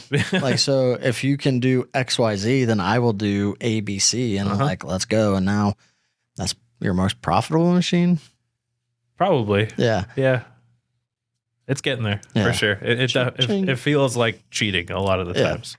It's like almost as sick as that bubble wrap machine. I mean, that thing's fun. You got to admit. Yeah. Like, it's pretty cool. Yeah. But yeah, so like it's investing in more capable equipment is like really also like a hard thing to answer. Yeah. You know, because like, I think that versus the no quote, like outsourcing and then moving your way into a more capable piece of equipment, I think is kind of the path. Right. The no quote for me comes in when something is at odds with what I think Protium is. Yeah. So I would not invest in a horizontal because of a customer saying like, oh, we want to give you some production work. Like for us, where we are now being people limited, I can't bring up an entire new process. I can't just say, oh, Protium is now high-end prototypes and production. Yeah. It's just not going to work. And very specific production work. Right, exactly. So you're not going to see me, drop a brother and then buy an N shoe or something. As much as I think it's an awesome machine, as much as I would love to run one, it makes no sense. That's a no quote for me. I told you just today I had a good friend reach out and offer me some production work. Yeah. And I just had to say, sorry, I can't. That is not a Protium part. I looked at it immediately. He started explaining it and showing me his cam, and I literally did. I was just like, no, sorry, dude. Let's not go any further. I don't want to waste any more of your time. Yeah. This is not for me. Yeah. No thanks. Yeah. Thanks, but no thanks. Yeah. Because I think that really, in whatever you do, if you want to be a production shop, be a production shop. Right. If you want to be a prototype shop, and I'm not saying that you can't have both, but having both as a small shop is super hard. Yeah, because especially if you have like, 2 machines. Right. And somebody's like, hey, do you want to make like 5,000 parts for me? And you're like, sure. Then like one or both of those machines are wrapped. Mm-hmm. Yeah. And then your prototype customer comes, hey, I need these 3 things really fast. You're not going to say, oh, I'll break down my production run. Yeah. Maybe you will, but it would be super uncomfortable and a really tough way to do business. Yeah, exactly. Like, I think we've both worked at shops that try to do both of those things, and like it just always fucks things up. Yeah. Yeah, exactly. Like it makes the people actually doing the work, it makes their lives really hard. Right. So yeah, I think that's where I can speak with some opinion is the no quote versus investing in yourself. Like I think that outsourcing work that you want and that you think it is representative of your customer or company until you can buy that piece of equipment makes a ton of sense. But at some point you need to understand what you are and what you aren't. Joel St. John asked, I would love for you and Zap to talk about your workflows from the time you receive a customer model to the time you actually get a part off. Not just quoting, but how you handle changes to your cam, hand edits, where and how you store customer data, and for each job specifically. Specialty tool lists when strange tools are needed, or just how you approach all that stuff. That's a fantastic question. Yeah. So I guess it depends. For me, it depends on the process. A lot of the times I'll see like a package of parts, just like you'll see a package of parts. And sometimes I get to pick the machine too, which is dope. The best part. That is the best part, when I get to like do the whole fucking thing. But it just kind of like how I go about it is because we do different things. So I'll like somebody gives me a part and it's like, what machine should I put this on? Or should we make this? It's like, well, how many do you need? And how fast do you need them? Mm-hmm. Right? Because some of these, it's like, well, I would like to put this on a 5-axis, but you need like 5 next year. So like, we don't really need that. We can do all kinds of crazy stuff, but we don't necessarily need to. And then really cursory, like for me, like kind of going through and like evaluating geometry and looking and being like, oh, that's like this tool. I need to like reach. That's going to be a long one kind of thing. Like banging out a tool list and start like rough tool paths. But for most of what I do, I don't really lock in unless I know it's like slam dunk. This is for sure how this process is going to be until I start cutting. for the most part. Like sometimes it's a lot. I mean, I would say about half the time it's really obvious how you're going to hold apart, you know? So it's like if it's a full turnkey, we're making fixtures and everything, like that's not too crazy. But sometimes it's like, well, I think I'm going to do it this way. But I try not to lock in too hard because I don't want to, I need outs in case it doesn't work. Yeah. Because if it doesn't work, especially with the type of projects that we're doing, like it can really fuck us. So yeah, I try and remain really flexible throughout the whole process just in case, you know, you just like, you never know what's going to happen. If like you and I have both been in the situation where I know we've talked about this, where the thing that you expect to not be a problem becomes a problem. And the thing that you expected to be a problem is like just like the easiest part of the job. And that like really fucks you up. Oh yeah. So try and like not try and not get into too many situations or make assumptions about how a job is going to go, which can be like kind of frustrating for people because it's like, what do you think? And it's like, well, I think this. And like, what do you mean you think? It's like, well, I don't know. Right. I don't know until we start doing it. Yeah. Which isn't like the best, but like I have an educated guess that this and this is going to happen. I'm going to get it done. Yeah. There's no doubt that I will get it done. And I think it's going to be this way. Yeah. But until we start doing it, I can't tell you for sure. Yeah. Because it's not like doing onesie twosie stuff where it's like, oh, well, I'll just like crawl through that part. Right. You know? Or I can just like, well, I'll just crawl through that feature. And then like my fixturing decision that I made like a month ago is okay. But it's like, no, we're missing our monthly quantity by like half. Right. Because of that feature. Like it's a crazy situation. But like when you're doing onesie twosie stuff, it's like, well, that fucking toolpath can take 2 hours. I don't care. Oh yeah. Know? Yeah. And then specialty tools. I mean, now, like before, I would probably draw it. Now I pretty much just like hit up Dave, carbide cutting tools, and I'm like, hey Dave, I need a tool that can do this. And he's like, okay. And then and then he just does it, you know? Right. And depending, he'll test it too, you know, which is sick. And yeah, like that's not like, I don't really have like a locked in workflow. I kind of have like general, I'm going to evaluate, I'm going to design, I'm going to program, I'm going to cut. And then we're going to, you know, do some documentation. Right. That's it. Yeah. Similarly, get a quote. We typically turn the quotes around really quickly, so we don't have a ton of time to evaluate. It's very much quickly look at the part. Paperless sometimes gives some warnings that make sense. Right now, it's all through paperless for our quoting, whether we get it in an email and then upload it or it comes through our digital quote thing. For now, that's the process. We look at it, evaluate it. Very often, there's not enough time for specialty tooling. So if we can't, thank goodness for things like Harvey and weird tool manufacturers that we can find weird stuff from. Yeah. But if it's exceptionally weird, we just either no quote or, you know, do some DFM emailing with our customer of like, hey, it needs this tool. It's this many weeks out. You needed parts in 3 days. What can we do to make that work for you? Right. As far as after quoting, we, you know, kind of go down our list of things that need to ship next, pull the part up, throw some templates at it. If it's in the Hermla, it goes into our container method. Same with the 4th axis shell for the Speedio. Yeah. Program them, start running them. We've been really trying hard to do one piece flow lately on everything because of that whole thing. Like if shit hits the fan, I've only scrapped one part. I can restart. I don't have exactly. I had a part maybe 3 or 4 weeks ago. Again, one that I thought like I initially didn't even know how I was going to program it when I quoted it. I was like, this isn't that hard. I should be able to figure it out, but it's hard enough that I don't have a clear plan. Right. Figured out a really good plan like one night in the shower, implemented it the next day. All of the parts varied. There was 4 part numbers, but they all had the same first op. I thought, ran all the op ones, got to op 2 and was like, oh, I have no way of getting to that radius in op 2. And once I cut them in op 2, I have no way of holding them for a third op.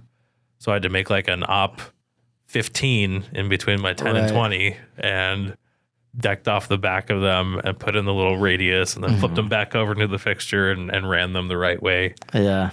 But now this one, it was very hard to run one piece flow because the fixture spanned 2 vices. So it wasn't like I wasn't going to take the fixture in and out if I didn't have to. And so it was just a nightmare. It was it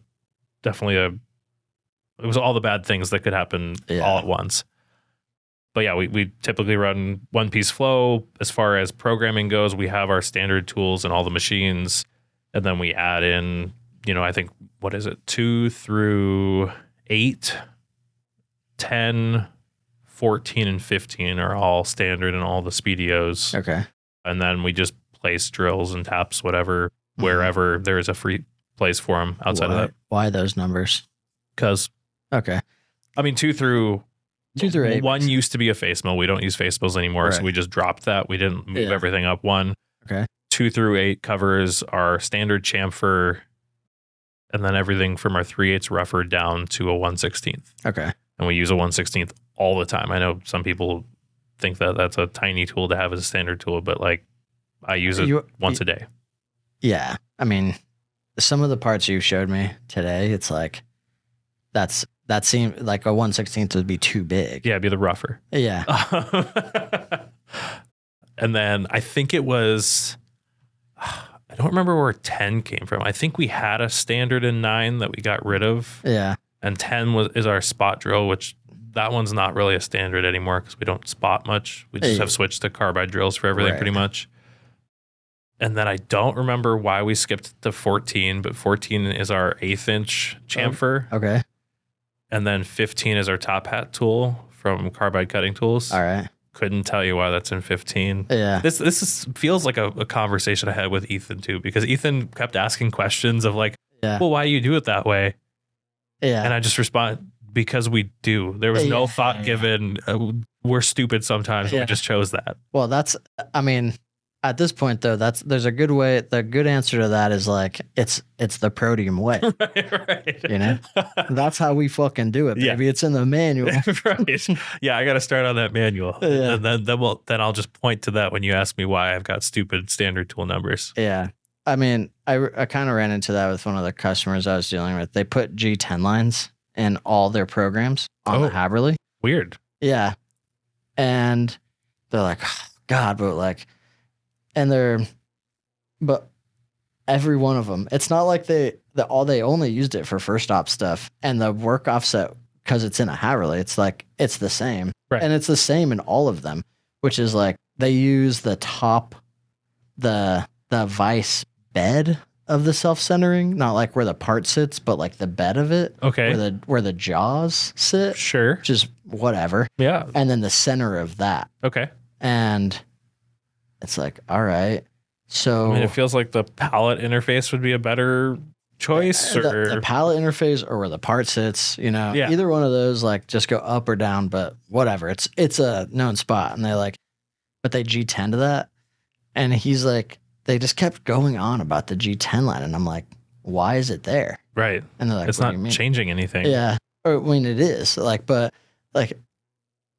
why do you need it? If all the programs in there run off the same work offset, right, then what is it there for? And he's like, I see what you're saying. It's like, shut your mouth. This is how we do things. It's like, okay. Yeah. I mean, but it's like, why are we trying to solve, like when you're trying to solve a problem, it's like, he's like, well, we have to have it. And it's like, but what does it do? I mean, we could get it in there, but what's it doing? Right. And it's like, what do you mean? It's like, well, if they're all the same work offset, what's it do? Right. It's overwriting itself with the exact same numbers every time. Yeah. Unless it changed. And now you're like, well, I don't want to have to go through and change all these programs. And it's like, well, then don't. Right. Just delete it. It becomes such a non-issue. That's bizarre. But anyway, got all our standard tools. So we program with those. We've got a lot of right-click templates that use those now. Mm-hmm. More to come. I'm really trying to build that out, make that more bulletproof. Right. I don't know. I don't think that we do anything special. We use a lot of soft jaws. I know that was something Ethan, he was like, man, you guys really Yeah. Use the shit out of soft jaws. And I was like, yeah. He's like, well, he explained that he came from a school environment where like blowing through as many soft jaws as we do is a little bit frowned on in terms of budgeting. And for Brad and I, it's built into the price. Yeah, I don't care about $5 in soft jaws every time or $8 or whatever it is. Yeah. And we buy a bunch of sticks of Carve Smart, cut them up to 4 and 6 inch ones, so they're already prepped and in a bin like that are labeled 4 and 6 inch Carve Smarts. Yeah. And I don't know, Brad, he showed me one yesterday. He got 6 part numbers out of the same pair of soft jaws. Yeah, we use them, but they pay for themselves. Right. Very quickly. We're pretty good at holding thin, tiny, flat parts now. Yeah. I think that's another reason we use soft jaws all the time. Yeah, that. And I mean, like, you guys have the tape and glue down. I don't have the tape. Brad has the tape and glue down. Some of the shit he just showed me, and he's like, I tape and glued that. And you're like, what the fuck? Yeah. Why? That is definitely. I mean, it was like a very viceable part. And he's like, I tape and glued that. And it's like, are you for real? And then the other one was like, yeah, that's like huge. And he's like, I tape and glued that too. Like, what the fuck? I'm like, that's insane. Yeah. He's excellent at it. I would say world-class tape and gluer right there. Yeah. We need to do a tutorial video at some point because he has put in the hours. It's so funny because he like complains about it all the time. He's like, I hate that I'm this good at it, because he knows if I quote parts that are going to be tape and glue, he knows he's going to be the one doing them. Yeah. I mean, I just saw him like bust that part out. Yeah. That big one. Like effortlessly. Yeah. Really. Well, he has found like the perfect amount of glue and the perfect amount to comp for Z. He can cut the color off the APT tape. It is so impressive. Yeah. That's something that you hear about, but you like see it consistently. You're like, dude, what the fuck? Oh yeah. He did parts yesterday that were, it's just a tiny little sacrificial block that he tape and glued to. And he cut through one piece of tape and did not cut through the other, and was drilling 8 thou holes and drilled 8 thou holes through one piece of tape and not into the other. Yeah. And it's like, all right, you're just showing off at this point, dude. Yeah. It's like, Brad, why is your dick out right now? he's like, watch me hit Cycle Star. Like, oh my God.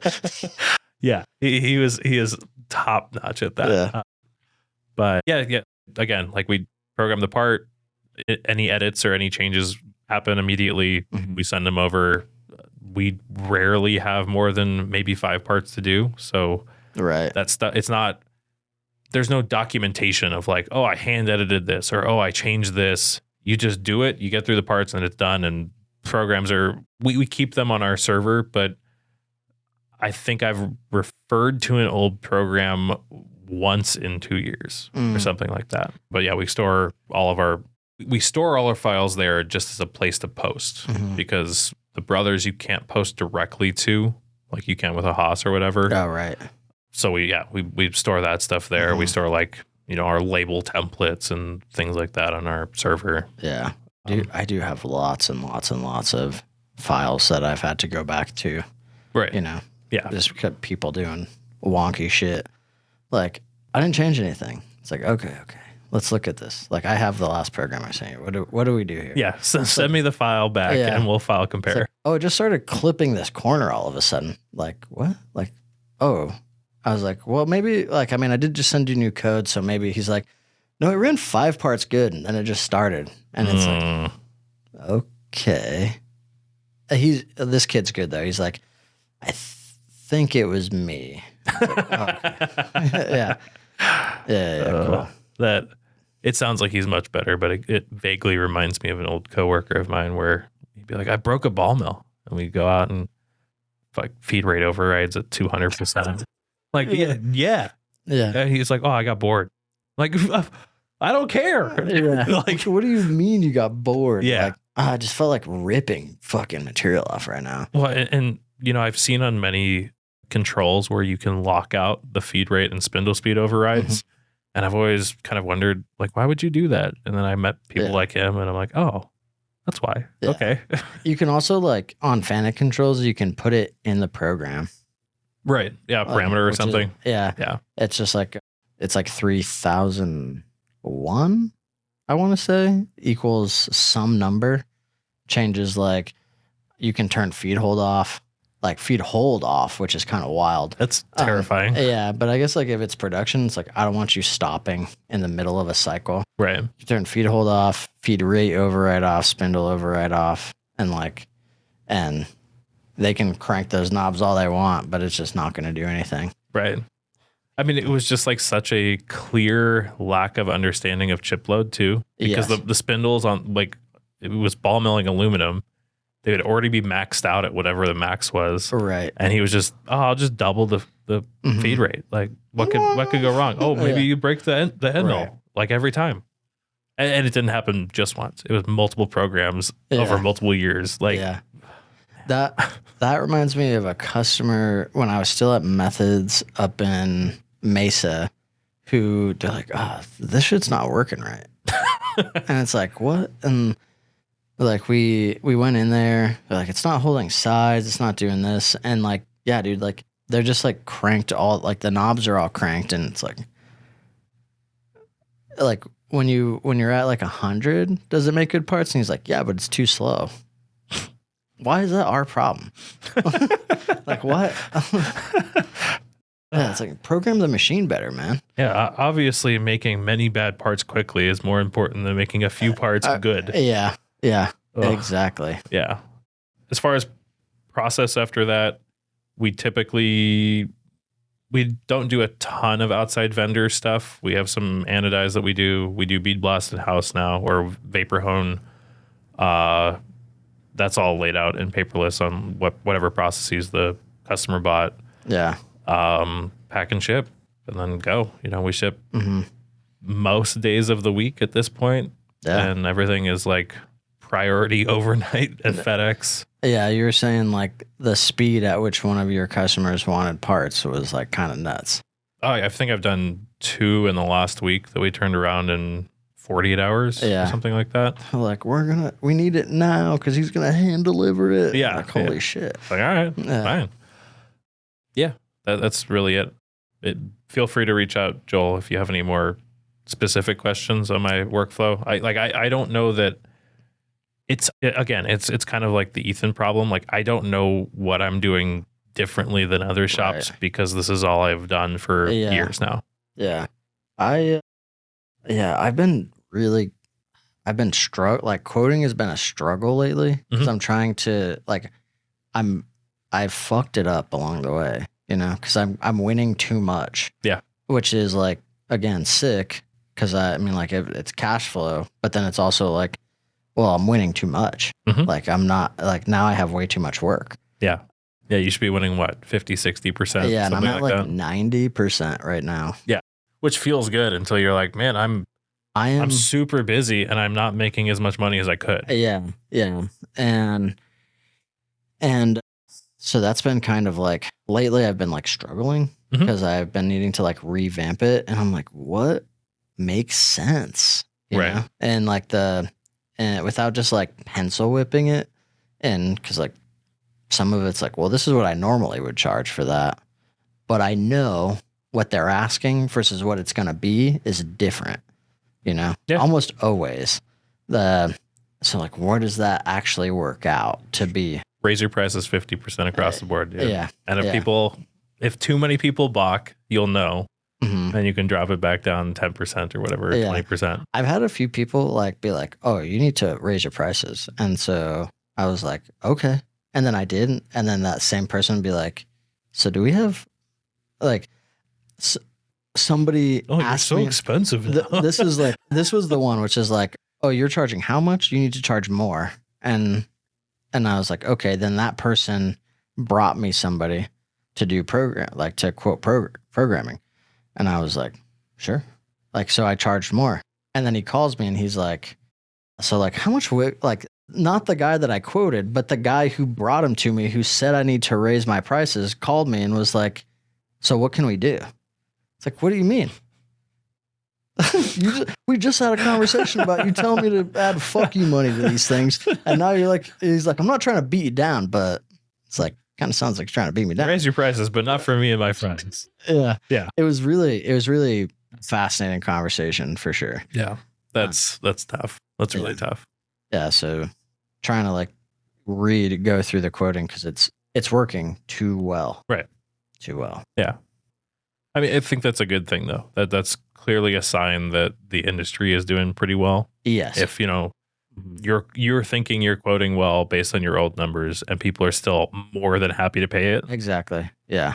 So that's something, man. That's that, pat yourself on the back for sure. I think that's all the questions we have because we already talked. Alex Kern had asked about the knives and we talked a bunch about that. So that was so fun. I'm pumped for you, man. That seemed like a really good opportunity to kind of do something slightly different than your normal, right? Walk in, program, get the hell out of there kind of thing. Yeah, it was very fascinating, and it was also like this weird thing of he like a lot like through the whole process he was like, because he's not in this industry, so when I was like to him I was expensive, you know what I mean? And we basically like the first day, like first full day on site, which was like last Thursday, we started with like a blank machine. Like not the only thing in the machine was the probe and it wasn't calibrated. The batteries were still covered. And we got, it's a Haas. So it's a 3-axis Haas. So it's not like anything crazy. Right. And it's like, but table probe mounted, calibrated, spindle probe calibrated, a vise mounted, cut jaws, drew apart, programmed apart, made apart, done. Day one. And he was like, oh, I get it. That's awesome. He's like, I see. He seems like he doesn't have a giant ego, which I think makes a great customer. For sure. Yeah. He's great. It's been really cool to work with him, and we're going to continue to work together because as he like learns or whatever, he's going to need help, and we can basically go from like nothing to a part on the machine, like to a completed knife handle in about 4 hours. That's awesome. Yeah. Super cool. The power of templates, really. Yep. That's like the power of templates. For sure. Alrighty, man. Last couple questions. What have you been researching? Most of my research has been with fusion design stuff, really. Okay. Over like the last week, it's been that. Yeah, that primarily because I was just using so many design tools like that I just never ever used before to make these like more like organic shapes that are like sexy, which was such like, yeah, I mean, I talked about this earlier in the episode, but like some of like the just like little quirks of fusion, like the variable fillet thing, which is sick, but to get it to work on a part, I had to like do some like weird surface merging to make like one edge like a continuous thing so that it would see the edge entirely, because otherwise it was like putting the fillet inside of the part, like the outside that you were filleting was still there and the fillet was there too, but it was on the inside, which was still so weird, fucking insane. Yeah. And then I merged those two surfaces together, like, because it was just like a weird break where they were tangent, but it's just the way that Fusion was interpreting the geometry, it caused a break. And I couldn't put it, there was an edge, but I couldn't put it like a fillet or anything there. So I couldn't make them like transition. It wouldn't let me. So my only option was to merge them. And then because I had design history on, I couldn't merge them. And so I had to like turn it off, merge them, turn it back on. And I like you had mentioned a workaround, which is like still another workaround, which is like capture those, like copy them, then replace them, and like copy them, merge them, then replace it. And it's like, what the fuck, dude? Yeah. But I was like, it was pretty cool. And then like using different tool paths that I normally don't use, like blend, I guess. I haven't really used blend a lot. I haven't needed to. Blend's cool. Blend is cool. It is like real intense on the computer. Like it. Oh yeah. I mean, it's just using everything, right? Yeah. Well, and it depends on the mode that you're into. There's like from tip of tool and on surface. Yeah. And that depends on which kernel it's using. So one of those is, I think, Module Works, and one of those is Original Fusion or Original HSM. Yeah. And they compute very differently. I think only one of them will do certain types of geometry where the other one will fail. Oh, that's fascinating. Yeah. It used to be different where I don't think it wasn't combined behind the blend wall before. Mm-hmm. And now, yeah, it's just a little drop down box, but it completely changes the behavior of the toolpath. That's fascinating. Yeah. Oh, anything else? No, that's basically it. I've just been going kind of like with the Hirsch effect is I've just been able to focus more on technical stuff. So it's all just basically been like the last week has just been hardcore focus on Town Cutler and getting him going. Awesome. Which is cool. Yeah. I haven't been I haven't felt that good in a while. I'm like, oh my God, this is what it can be. And I'm still busy as shit. Like I still was going back to the hotel and doing work for other people. But during the day, I was able to focus, which was cool. I mean, it sounds like it was just kind of nonstop success. It was really bizarre. Yeah. Like in a way that's like, this feels wrong. You know? That's awesome. Things I've been researching, talked about the cabinet that we bought. Mm-hmm. I was looking quite a bit into, who to buy from. Right. Lista sounds like from everybody I've talked to, like their quality has not been as good as it used to be. Another company resting on their laurels. Yeah. I looked at Vidmar, but they're just super expensive. Yeah. I think the one, if I bought one of those names, is Champion. They're still made in the US and they look fantastic. Okay. But we ended up with a global one. I actually don't know who makes it. I don't know if it's import or what. It's global, baby. But it was on 4th of July sale. So it was $300 or $400 off. So it was less than half of the same sized one from Lista, Vidmar, or Champion. Dope. Been looking into wall control. Amish from SSCAD Cam.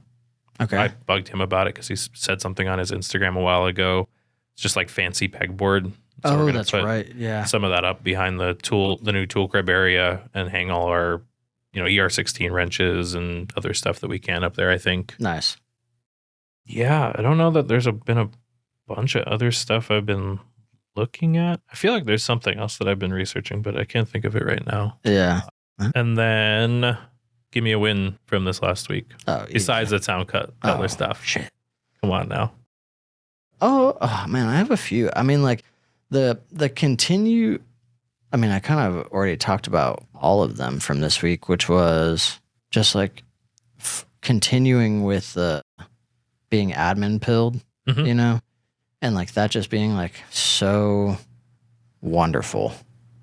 Like it's just such like a win. That is a win. Like, and it continues to be a win. And Town Cutler is a win, obviously. Like, I mean, we kind of went into that like ad nauseum. I drove. Oh, here's a win. Is like, even though it's like really, really hot, I drove that truck like a lot, and it didn't overheat.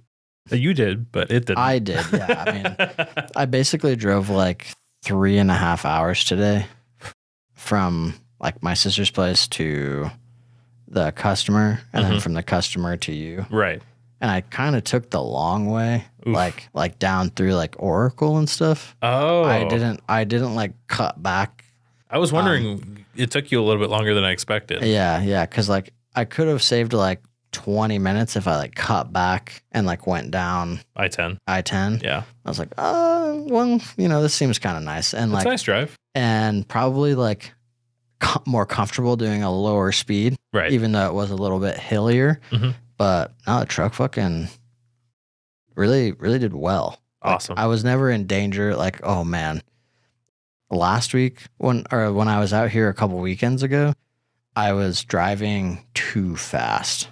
Like the not win is the speedometer doesn't work right. Oh, so it's like off by somewhere between like 10 or 15 miles an hour, and I think it's closer to 10. Okay. Because I was at like 90, thinking I was going 75, but it was starting to like get really hot, and I'm like, oh, I think I'm going like 80. Right. And this little girl's not liking that.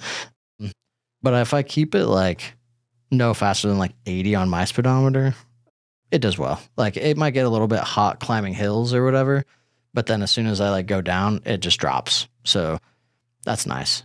Awesome. Yeah. That's super cool. That is a nice thing. That's not work related. Yeah, that's super nice. A big win this week that was really fantastic, and this was nothing we did exceptional. It just worked out that way. We had made a part for a customer, and they were getting a custom process done to it that we didn't outsource. They did the outsourcing. Okay.